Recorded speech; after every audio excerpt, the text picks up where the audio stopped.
நம்ம வந்து இது முட்டை செய்ய போறோம். Cheese omelette. சீஸ் ஆம்லெட் செய்ய போறோம். இது என்னது? இதா ஆமா முட்டை. 2 முட்டை. 2 முட்டை பீட் பண்ணிக்கணும். ஆமா பீட் பண்ணிக்கணும். இதுல ஊத்துங்க.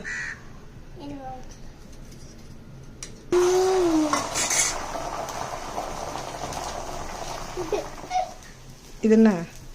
இதா சீஸ். போடுங்க.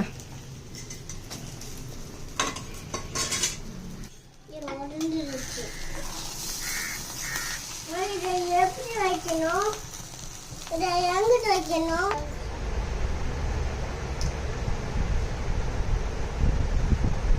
நல்லா இருக்கா?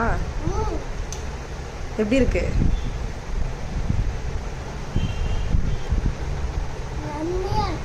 எம்மியா இருக்கா? பாய்.